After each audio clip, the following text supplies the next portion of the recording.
मी doctor Suhas Shinde.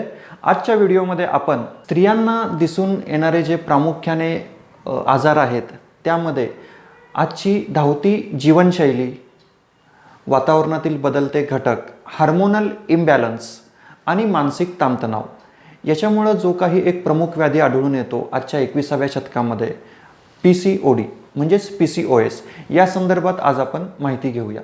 Polycystic ovarian disease और polycystic ovarian syndrome याची लक्षणं प्रामुख्याने काय आहेत, तर आज मी मुख्य जी 5 लक्षणं सांगणार आहेत की जी तुम्ही घरच्या घरीसुद्धा ओळखू शकता। पेशंट स्वतःसुद्धा त्याचं ॲनालायसिस करू शकतो आणि त्यामुळे आपल्याला PCOD झाला आहे की नाही हे आपण स्वतः ओळखू शकता। पहिलं जे लक्षण आहे ऑलिगोमेनोरिया और अमेनोरिया। मासिक रजस्रावा समयी म्हणजेच महिन्याला जी काही पाळी येते त्यामध्ये खूप कमी प्रमाणामध्ये रक्तस्राव होणं किंवा अजिबात रक्तस्राव न होणं, 6 महिने अशा पेशंट्समध्ये पिरियड्स न येणं, अशीही लक्षणं दिसून येतात। हे प्रामुख्याने पहिलं लक्षण आहे। दुसरं जे लक्षण आहे ते हिरसुटिझम म्हणजे चेहऱ्यावर किंवा छातीवर अतिरिक्त प्रमाणात केसांची वृद्धी होणं। हे लक्षण हार्मोनल इम्बॅलन्स विशेषतः टेस्टोस्टेरॉनच्या अतिरिक्त सिक्रेशनमुळे दिसून येतं। तिसरं जे लक्षण आहे ते ॲकॅन्थेसिस निग्रिकन्स म्हणजे काखेच्या आणि मानेच्या ठिकाणी काळसर रंगाची रेष दिसणं। आयुर्वेदानुसार प्रामुख्याने शरीरात वात वाढल्यामुळे हे लक्षण दिसून येतं असं कार्ष्णता ह्या वातवृद्धीच्या लक्षणामध्ये सांगितलेलं आहे। चौथं जे लक्षण आहे ते ओबेसिटी म्हणजेच कमी वेळामध्ये अतिरिक्त प्रमाणात वाढलेलं वजन, हे PCODमध्ये प्रामुख्याने आपल्याला बघायला मिळतं। पाचवं जे लक्षण आहे ते ॲक्ने वल्गॅरिस म्हणजेच हार्मोनल इम्बॅलन्समुळे चेहऱ्याच्या ठिकाणी आणि पाठीच्या ठिकाणी पिटिका येणं म्हणजे मुखदूषिका की ज्याला आपण पिंपल्स म्हणू शकतो। अशी ही प्रामुख्याने 5 लक्षणं जी आहेत की जी आपण घरच्या घरीसुद्धा ओळखू शकता। अशी ही 5 लक्षणं किंवा यातली 1, 2 किंवा 3 लक्षणं जेव्हा तुम्हाला दिसायला लागतील तर त्याचं कन्फर्मेशन डायग्नोसिस करण्यासाठी आपण काही इन्व्हेस्टिगेशन करतो। त्यामध्ये आपल्याला या व्याधीचं निदान निश्चितप्रमाणे कळतं। यामध्ये मुख्यत्वे करून USG पेल्विस सोनोग्राफी केली जाते।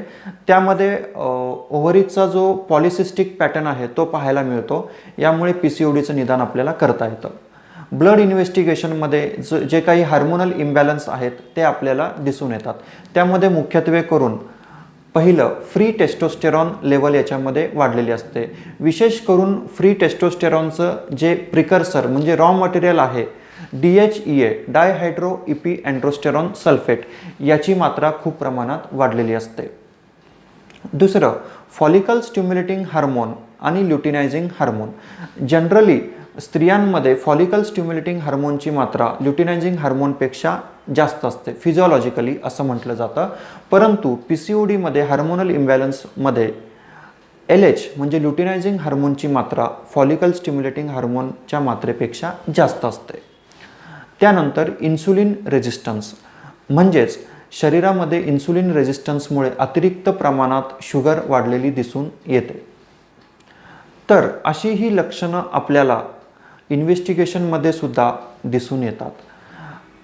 हे सगळं दिसून आल्यानंतर जर योग्य वेळेमध्ये PCOD या व्याधीची आपण चिकित्सा केली नाही किंवा किंबहुना त्यानंतर जर तशीच जीवनशैली, चुकीचं खाणंपिणं, ह्या गोष्टी, मानसिक ताणतणाव हे सगळं राहिलं तर तो आजार बरा होण्याऐवजी त्याचं परिवर्तन जे आहे ते दुसऱ्या मोठ्या व्याधींमध्ये होतं। कारण आत्ता जी लक्षणं सांगितली त्यामध्ये प्रामुख्यानं जे काही वाढतं वजन आहे त्याच्यामुळे जर वाढत्या वजनाकडे लक्ष नाही दिलं तर त्याच्यामुळे अतिरिक्त फॅट, अतिरिक्त चरबी वाढल्यामुळं त्याचा हृदयावर होणारा परिणाम, हृदयरोग आणि उच्च रक्तदाब म्हणजेच ब्लड प्रेशर हे व्याधी भविष्यात होऊ शकतात। त्यानंतर इन्सुलिन रेजिस्टन्समुळे रक्तामध्ये अतिरिक्त शुगर वाढल्यामुळे डायबेटीसची अनकंट्रोल डायबेटीस म्हणा किंवा डायबेटीस हे भविष्यामध्ये त्या स्त्रीला होऊ शकतं। पुढे सतत हार्मोनल इम्बॅलन्समुळे आणि मानसिक ताणतणावामुळे भविष्यामध्ये अक्षरशः ओव्हरियन कॅन्सर किंवा ब्रेस्ट कॅन्सर असे व्याधीसुद्धा होण्याची संभावना असू शकते. पुढे मानसिक ताणतणाव वगैरे याच्यामुळे सायकॅट्रिक इलनेसमध्ये सुद्धा असे पेशंट परिवर्तित होऊ शकतात. तर हे सगळे दुष्परिणाम, आणि यामध्ये प्रामुख्याने जे आहे की PCODमध्ये जर योग्य वेळेवर ट्रीटमेंट नाही झाली तर 90% जे PCODच्या केसेस आहेत त्या प्रायमरी इन्फर्टिलिटी म्हणजे वंध्यत्वाकडे वळतात. तर वंध्यत्व हे आजच्या जीवनशैलीमध्ये प्रामुख्याने दिसून येणारा आजार आणि मुख्यत्वे करून PCOD हे त्याला एक मूळ कारण, आणि हा खूप चिंतेचा विषय आहे.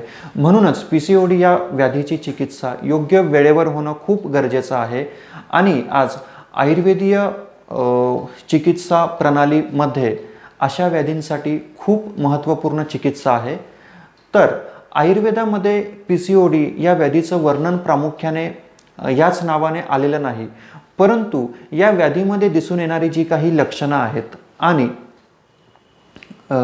या व्याधी मध्ये जे काही दोष इन्व्हॉल्व आहेत, जसं की दूषित कफ आणि वातदोष, तर यानुसार जी काही चिकित्सा आपण शास्त्राप्रमाणे केली तर निश्चितपणे हा व्याधी मूळ स्वरूपातून नाहीसा व्हायला मदत होईल. तर आयुर्वेदिक चिकित्सा PCODमध्ये काय आहेत या संदर्भात आपण काही माहिती करून घेऊया. तर सर्वप्रथम PCODच्या पेशंटमध्ये आयुर्वेदातलं जे पंचकर्म आहे, शरीर शुद्धीकरण करणं, की दोषांची जी अवस्था आहे ती बॅलन्समध्ये ठेवणं, तर हे केलं जातं. पंचकर्मामध्ये प्रामुख्याने पहिलं PCOD पेशंटमध्ये वमन केलं जातं. वमनमुळे हार्मोनल इम्बॅलन्स नाहीसा व्हायला खूप छानपैकी मदत होते, पाळी वेळेवर यायला मदत होते. त्यानंतर अतिरिक्त भार आहे तो सुद्धा कमी होण्यासाठी खूप छानपैकी मदत होते. म्हणून पेशंटची प्रकृती आणि इतर दोष हे सगळं बघून शास्त्रोक्त पद्धतीने वमन आपण करून घेतलं तर निश्चितपणे त्याचा फायदा होतो. दुसरी जी ट्रीटमेंट आहे त्यामध्ये पंचकर्मातलीच बस्ती. वमन दिल्यानंतर साधारण 21 दिवसांचा गॅप ठेवून मग 8 ते 12 दिवस किंवा 15 दिवसाचा बस्ती यामध्ये दिला जातो. बस्ती म्हणजे काही औषधी काढे, औषधी तेल एकत्रित करून त्याचा इनिमा टॉयलेटच्या जागेमधून ते औषध सोडलं जातं.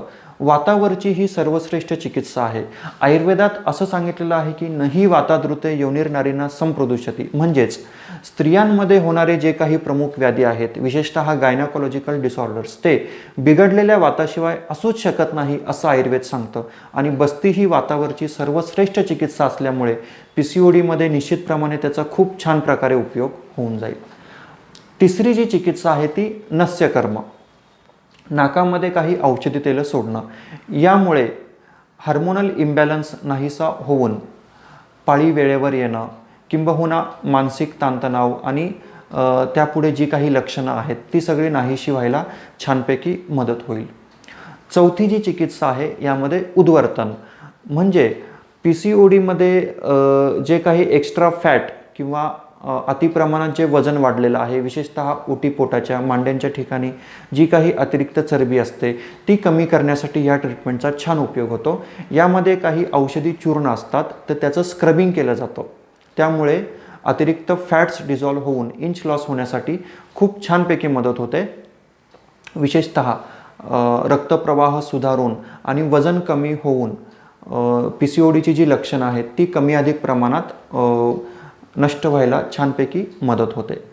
त्यानंतरची जी चिकित्सा आहे अभ्यंतर चिकित्सा, यामध्ये काही औषधोपचार आयुर्वेदीय वैद्याच्या सल्ल्याने तुम्ही हे निश्चितप्रमाणे पेशंटची लक्षणं PCODमध्ये काय आहेत आणि त्याची प्रकृती कुठली आहे याप्रमाणे साधारणपणे 3 ते 6 महिन्यांचा हा औषध घेण्याचा कालावधी असतो. तर ही औषधं तुम्ही आरोग्यवर्धिनी, त्रिफळा गुगुळ, कांचनार गुगुळ, रजप्रवर्तिनी वटी अशी अनेक औषधं आयुर्वेदामध्ये आहेत. तर याचा व्यक्तिपरत्वे आपण उपयोग करून घेतला तर निश्चितप्रमाणे हा आजार कमी होण्यासाठी खूप छानपैकी मदत होते. यानंतर सूर्यनमस्कार, योगा, प्राणायाम यांचा सुद्धा दैनंदिन जीवनशैलीमध्ये आपण उपयोग करून घेतला तर निश्चितप्रमाणे PCOD जे आहे ते मूळ स्वरूपातून कमी होण्यासाठी मदत होईल. आणि शेवटचं पण खूप महत्त्वाचं म्हणजे PCODमध्ये स्ट्रेस मॅनेजमेंट प्रोग्राम ह्या गोष्टींचा खूप छान प्रकारे उपयोग होतो. म्हणजेच की अतिरिक्त ताणतणावामुळे हा व्याधी खूप ॲग्रेसिव्ह होत जातो. म्हणून आश्वासन चिकित्सा, प्रॉपर पेशंटचं काउन्सलिंग करणं, आयुर्वेदामध्ये स्ट्रेस मॅनेजमेंट कमी करणाऱ्या ज्या काही चिकित्सा आहेत जसं की शिरोधारा, यामुळे शारीरिक मानसिक स्थिरता येण्यासाठी खूप छानपैकी मदत होते. तसंच योग प्राणायाम ह्या गोष्टींचा आपण उपयोग केला तर हे आजार कमी होण्यासाठी खूप छानपैकी मदत होते. तर आपण निश्चितप्रमाणे याप्रमाणे जर उपयोग करून घेतला तर PCODवर तुम्ही अगदी या 21व्या शतकात असाध्य वाटणाऱ्या अशा व्याधींवर निश्चितप्रमाणे मात करू शकता. तर आवर्जून तुम्ही जवळच्या आयुर्वेदिक वैद्याकडे जाऊन अशी लक्षणं दिसली की प्रकृती परीक्षण आणि दोषांची स्थिती लक्षात घेऊन लवकरात लवकर चिकित्सा सुरुवात करा. धन्यवाद.